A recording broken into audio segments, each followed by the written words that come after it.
سلطانہ کی طرح اس کی ماں بھی بے بس اور مجبور عورت ہے جو جوانی میں ہی بیوہ ہو جاتی ہے۔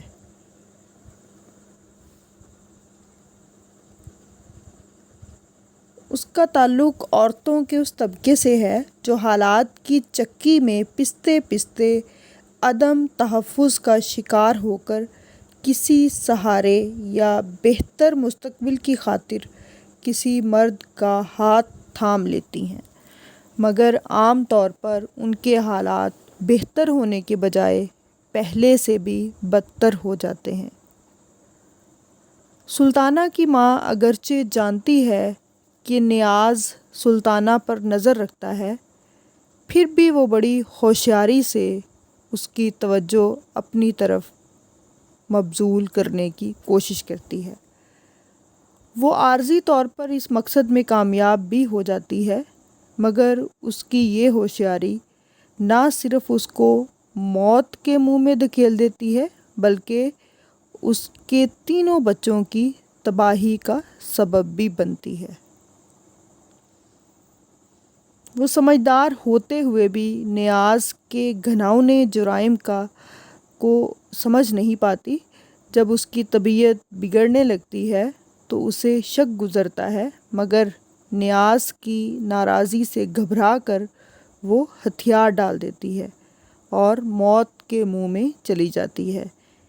یہاں اس کی بے بسی اور بدنصیبی کی انتہا اور سلطانہ اور انو کی بدبختی کی ابتدا ہو جاتی ہے۔ یہ پہلے بھی ذکر ہو چکا ہے کہ اس نے جو ہے وہ ڈاکٹر موٹو کے ساتھ مل کے نیاز کباڑیے نے اسے زہر کے انجیکشن لگوا کے مار دیا۔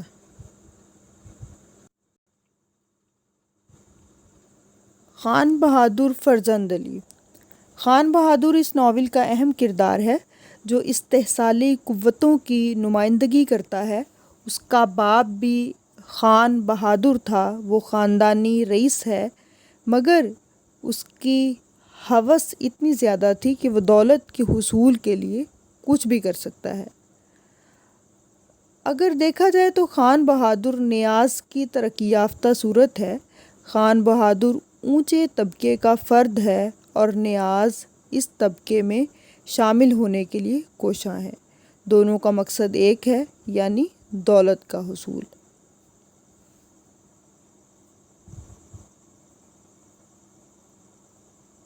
خان بہادر نیکی اور شرافت کا لبادہ اوڑھ کر ایسے سماجی رہنما کے طور پر سامنے آتا ہے جو خدمت خلق کی آڑ میں اپنا اور اپنے عزیز و اقارب کا فائدہ سوچتا ہے۔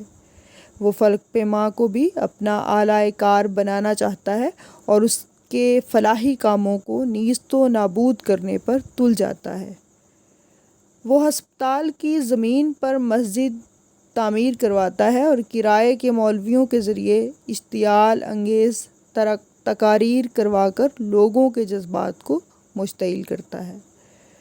وہ فلک پیما کے سماجی کاموں میں رکاوٹیں پیدا کرتا ہے، انہیں الیکشن میں مد مقابل دیکھ کر ان کے ہیڈ کوارٹر پر حملہ کروا کر آگ لگوا دیتا ہے، جس سے انہیں شدید جانی اور مالی نقصان اٹھانا پڑتا ہے۔ نواب فرزند علی کا کردار ایک ایسے شخص کا کردار ہے جس کے ہونٹوں پر زہر خند مسکراہٹ کی ایک لہر ابھرتی ہے تو سینکڑوں اسکائیلرکوں پر چاروں جانب سے سیلِ بلا امنڈ آتا ہے۔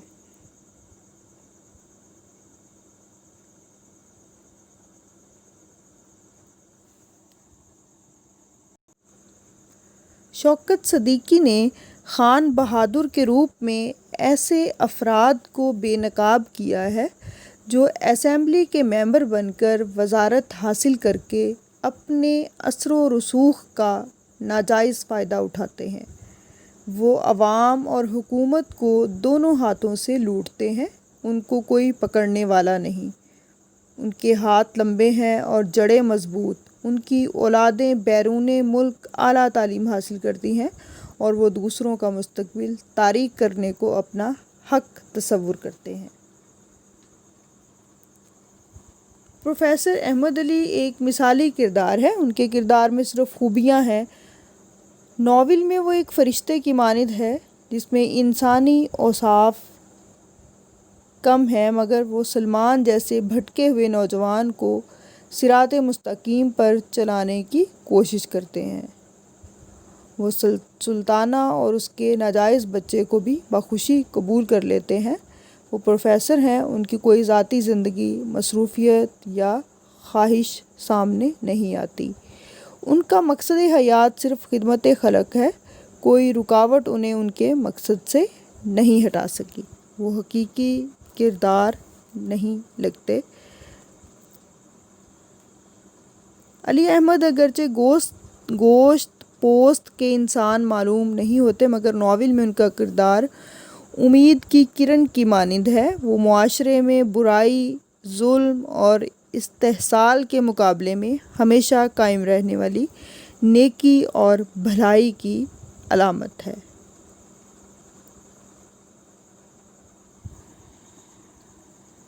خدا کی بستی میں نچلے طبقے کی مشکلات، شہری زندگی، اس کے مسائل، عوام کی مجبوریاں، استحصالی قوتیں، استحصال زدہ افراد، جرائم کی طرف راغب کردار، غرض یہ اور اس جیسے دوسرے مصائب بیان کیے گئے ہیں۔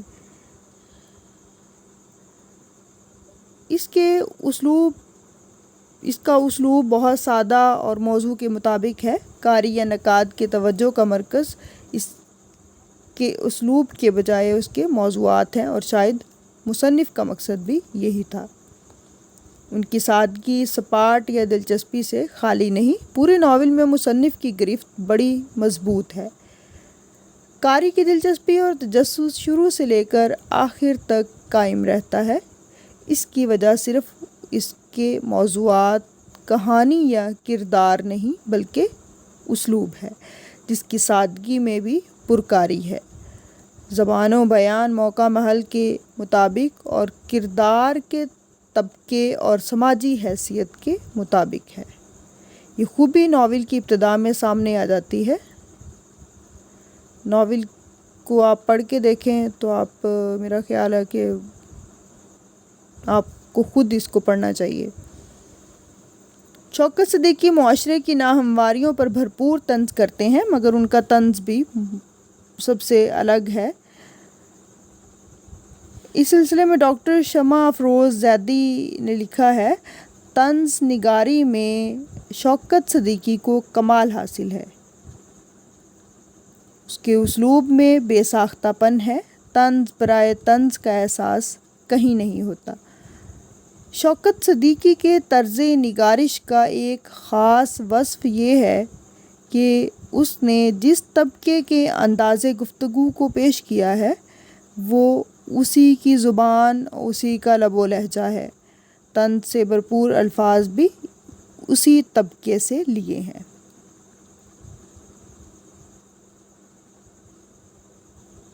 جیسے اس کی مثال لیتے ہیں، جب ایک شخص نے راجا کو کوڑی گداگر سے دور رہنے کا مشورہ دیا تو اس نے اسے گندی گالی دے کر کہا، سالے نے پیسہ ایک نہیں دیا، نصیحت ڈھیر بھر کر دی۔ اب اس مرغی کے جنے سے پوچھو کہ خالی نصیحت سے تو پیٹ نہیں بھرتا۔ مکالمے بے ساختہ اور چست ہیں۔ ان کی خوبی یہ ہے کہ وہ مختصر ہیں۔ مثلاً کچھ مثالیں پیش کرتی ہوں۔ تم مجھے اپنا کچھ وقت دے سکتے ہو؟ علی احمد نے پوچھا۔ میرے پاس وقت کا کوئی مصرف نہیں، جتنا چاہیں دے سکتا ہوں۔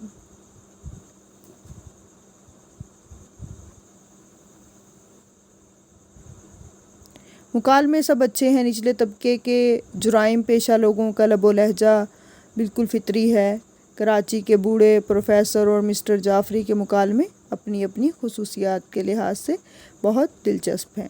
ناول گداگروں، چوروں، گٹ کٹروں اور خانقاہوں کے مریدوں، ملازموں اور سماجی کام کرنے والوں، خصوصاً جرائم پیشہ اور بد کردار لوگوں کی زندگی بڑی وضاحت، تفصیل اور حقیقت نگاری کے ساتھ ہمارے سامنے لاتا ہے۔ بیانات دلچسپ اور زبان عام فہم اور ہر قسم کی غلطیوں سے پاک ہے۔ شوکت صدیقی کے مکالموں کی طرح ان کے جملے بھی مختصر اور چست ہوتے ہیں۔ جملوں کا اختصار واقعے یا منظر کی تاثیر میں اضافہ کرتا ہے۔ مثلاً ہم ایک اقتباس لیتے ہیں چھوٹے چھوٹے جملوں کے حوالے سے۔ جملے مختصر اور پر اثر ہیں۔ دیکھیے گا، ہیڈ کوارٹر جل رہا تھا، الماریاں ٹوٹ ٹوٹ کر گر رہی تھیں، شیشے موم کی طرح پگھل رہے تھے، کتابیں چتا کی مانند بھڑک رہی تھیں۔ یہ امن کے پیامبر ٹالسٹائی کی لاش تھی، یہ شیکسپیئر کا جنازہ تھا، یہ ارسطو کا فلسفہ تھا، غالب اور اقبال کی شاعری تھی، مارکس اور لینن کا انقلابی ذہن تھا۔ سب آگ کے شعلوں میں لپٹے ہوئے تھے۔ عظیم مصنف، عظیم مفکر، انسانی ارتقاء کے علمبرداروں کے ذہن و فکر شعلہ بدامہ تھے۔ کتابیں جل رہی تھیں، کتابیں تباہ ہو رہی تھیں، علم و فضل، دانش و حکمت گریہ کے نہ تھے۔ خدا کی بستی میں مظاہر قدرت کی منظر کشی بہت کم کی گئی ہے۔ انہیں آنے والے کسی واقعے کے پس منظر کے طور پر استعمال کیا ہے یا قاری کو ذہنی طور پر کسی واقعے کے لیے تیار کرنے کے لیے استعمال کیا ہے۔ مثلاً چلو آج میرے کمرے میں سو جاؤ۔ اس طرح کی اور بھی بہت ساری مثالیں مل جاتی ہیں۔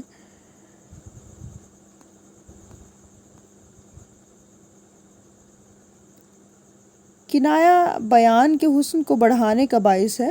شوکت صدیقی نے کئی مقامات پر اشاروں کنایوں سے بڑی عمدگی سے کام لیا ہے۔ مثلاً نیاز بہت تڑکے اٹھ کر نوشا کے گھر سے چلا گیا۔ رات کی حادثے کی یادگار گجرے کے مسلے ہوئے پھول رہ گئے تھے جو دالان میں ہر طرف بکھرے ہوئے تھے۔ اس طرح راجا کی مالشیے سے گفتگو کے دوران خان صاحب کی راجا کو پیشکش اور نوروز کی انو سے بدفعلی کو بھی کنایوں میں بیان کیا گیا ہے۔ کہیں کہیں تشبیہات کا استعمال بھی ہوا ہے، جیسے دیکھیں کہ اس کا چہرہ مردے کی طرح زرد پڑ گیا، آنکھیں بجھتے ہوئے چراغوں کی مانند نظر آ رہی تھیں، ذرا دیر وہ پتھر کے مجسمے کی طرح ساکت بیٹھی رہی۔ محاورات بھی بڑے فطری انداز میں استعمال کیے گئے ہیں۔ تمہاری بات دوسری ہے، تم ٹھہرے گھر کے آدمی، لیکن لڑکیوں میں یہ عادت نہیں ہونا چاہیے۔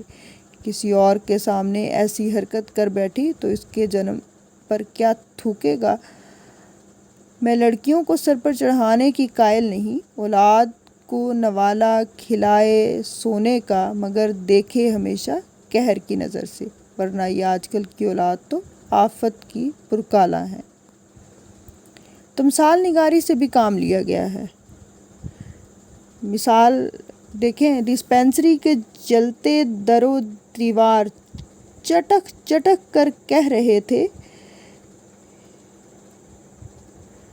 خان بہادر فرزند علی تمہارا بول بلا ہو، تم امیر کبیر بنو، وزیر بنو، حاکم بنو۔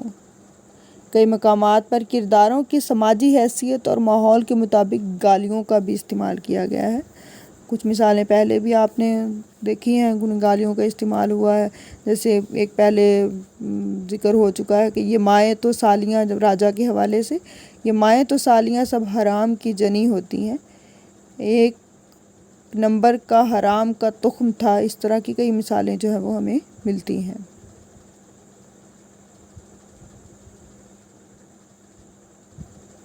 کہیں کہیں اشعار کا استعمال بھی کیا گیا ہے۔ مثلاً گداگر نے صدا لگائی، جاگنا ہے جاگ لے افلاک کے سائے تلے، جاگنا ہے جاگ لے افلاک کے سائے تلے، حشر تک سوتا رہے گا خاک کے سائے تلے۔ یہ شعر بظاہر ہر گداگر کی زبان سے عجیب سا لگتا ہے، لیکن باقی مکالموں میں بیشتر الفاظ درست طریقے سے ادا کرنے سے قاصر ہے۔ خان بہادر کا یہ شعر پڑھنا بھی بے محل لگتا ہے۔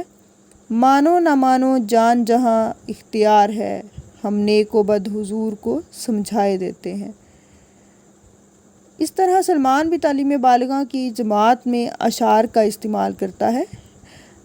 کہیں کہیں تکرار لفظی بھی ہے۔ تیز لہجے میں جلدی جلدی بات کرنے کے بجائے وہ اب رک رک کر اور آہستہ آہستہ بات کرنے لگا تھا۔ رخشندہ بھی ان دنوں اجڑی اجڑی نظر آتی۔ اس طرح بہت ساری مثالیں جو ہے وہ مل جائیں گی آپ کو۔ شوکت صدیقی نے جو ہے وہ اپنے موضوع کو بالکل فطری اور روزمرہ گفتگو کے انداز میں پیش کیا ہے۔ ایک خاص قسم کی کتابی، معیاری اور ادبی زبان کا چٹخارا لینے والا قاری اس ناول کو پڑھ کر یقیناً مایوس ہوگا، کیونکہ اس میں ادبی حسن کا شدید فقدان ہے۔ شوکت صدیقی نے عوام کے مسائل کو عوام کی زبان میں ہی لکھا ہے۔ انہوں نے عوامی اور روزمرہ کی زندگی میں بولی جانے والی زبان برتی ہے۔ اس کے باوجود یہ دلچسپی اور کشمکش سے خالی نہیں، کیونکہ اس میں فطری بہاؤ اور سادگی ہے، مگر اس سادگی میں بھی پرکاری ہے۔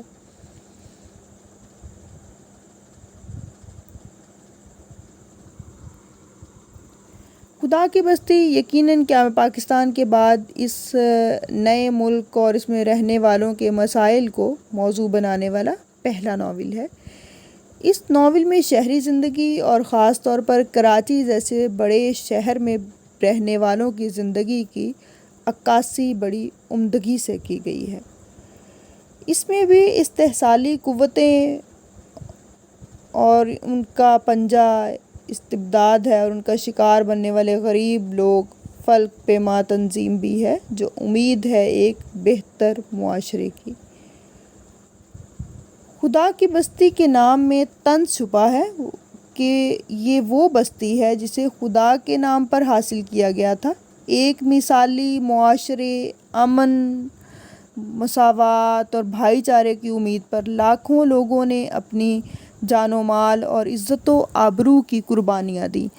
کیا یہ وہی خدا کے نام پر حاصل کی ہوئی بستی ہے جس میں غربت اور والدین کی عدم توجہ کا شکار نوشہ، راجہ اور شامی کربناک انجام سے دوچار ہوتے ہیں؟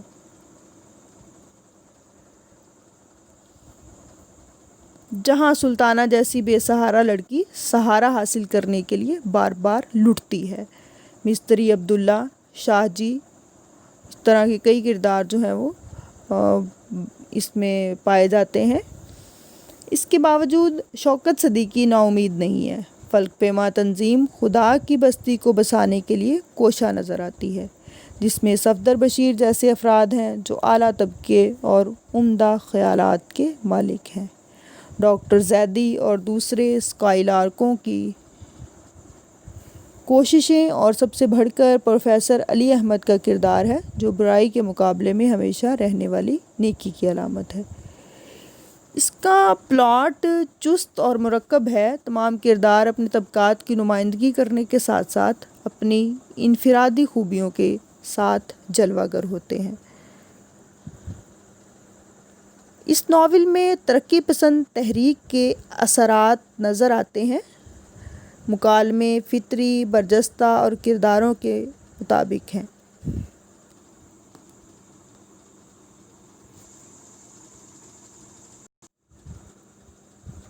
خدا کی بستی کی مقبولیت کی ایک وجہ یہ بھی ہے کہ یہ ناول پاکستان بننے کے بعد یقیناً پہلا ناول ہے جس کا موضوع اس نئے ملک اور معاشرے کے مسائل ہیں۔ یہ پاکستان بننے کے 10 سال بعد، تقریباً 10 سال بعد شائع ہوا۔ شوکت صدیقی کا امتیاز یہ ہے کہ وہ پاکستان میں طبقاتی سماج کو موضوع بنانے والے پہلے ناول نگار ہیں۔ پاکستان میں طبقاتی سماج کو موضوع بنانے والے پہلے ناول نگار ہیں۔ تقسیم کے بعد ابتدائی 10-15 برسوں تک ناول لکھنے کا عمل بڑی تیز رفتاری سے ہوا، مگر عام طور پر اس عہد کے سبھی اہم ناول تقسیم ہند کے پس منظر میں تحریر ہوئے۔ شوکت صدیقی نے البتہ پاکستانی معاشرے کو ہندوستان سے جدا ہوتے اور اپنی نئی سماجی اور معاشرتی تشکیل کرتے ہوئے دیکھا، جس میں طبقاتی تفاوت کا زہر بڑی تیزی سے سرایت کر رہا تھا۔ خدا کی بستی پر بھی تقسیم کے اثرات موجود ہیں۔ کراچی وہ شہر ہے جہاں مہاجرین کا اجتماع سب سے زیادہ ہوا اور انہی افراد کا میلہ لگا ہے، مگر ان کی توجہ کا مرکز ان طبقاتی اذیتوں کی طرف ہی رہا جو آدمی کو بدحیت بنانے پر تلی ہوئی تھیں۔ پاکستان بننے کے بعد یہ وہ دور تھا جس میں مختلف طبقات ابھی تشکیل پا رہے تھے۔ ایک بنے بنائے صدیوں سے قائم معاشرے کے رسوم و رواج، طور طریقے اور اقدار ہوتے ہیں، لحاظ، مروت اور آداب معاشرت قائم ہوتے ہیں۔ تقسیم ہند کے بعد کئی لوگ ایسے بھی تھے جو اپنے ماضی کو بھول کر نئے سرے سے زندگی کا آغاز کرنا چاہتے تھے، خود کو اس طبقے کے افراد ظاہر کرنا چاہتے تھے جس سے ان کا ماضی میں دراصل تعلق نہیں تھا، یا دوسرے لفظوں میں اعلیٰ طبقے میں شامل ہونے کے لیے لوٹ کھسوٹ، چوری چکاری، بے ایمانی اور قتل و غارت تک کرنے سے گریز نہیں کر رہے تھے۔ نچلے طبقے کے چھوٹے موٹے چور بھی ان کے جرائم میں ان کا بھرپور ساتھ دے رہے تھے۔ مادہ پرستی اور مفاد پرستی زوروں پر تھی۔ دولت اور طاقت کے حصول نے لوگوں کو خود غرض بنا دیا تھا۔ یہ آخر میں نون میم راشد کو تو آپ جانتے ہیں، یہ سنا ہوگا اچھے شاعری کے حوالے سے، تو ان کا لکھا ہوا ایک اقتباس ہے، تو وہ میں ذرا آپ کے سامنے پیش کروں گی۔ خدا کی بستی ایک ایسے معاشرے کی داستان ہے جو اخلاقی طور پر زوال زدہ ہے اور جس میں جرائم اور تشدد اپنے عروج پر پہنچ چکے ہیں۔ جرائم اور تشدد کے واقعات سے یہ ناول اٹا پڑا ہے۔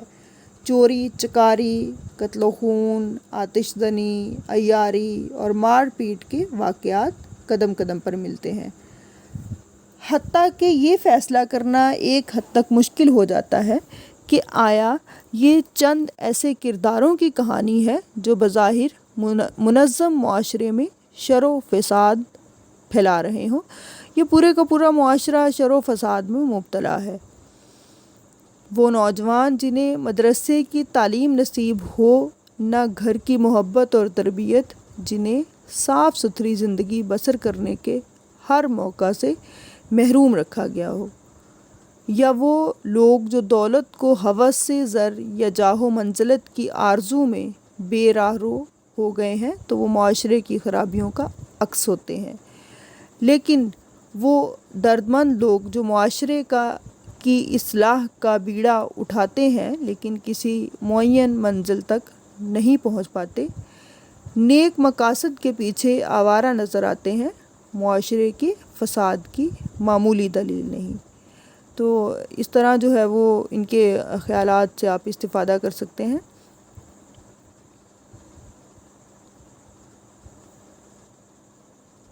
اس طرح اگر ہم دیکھیں تو کچھ لوگ ایسے بھی تھے جو واقعی صحیح معنوں میں لٹ گئے تھے، اور کچھ جو ہے وہ اپنا سب کچھ کھو کر ایک نئی صورتحال سے سمجھوتا نہ کر پائے تھے۔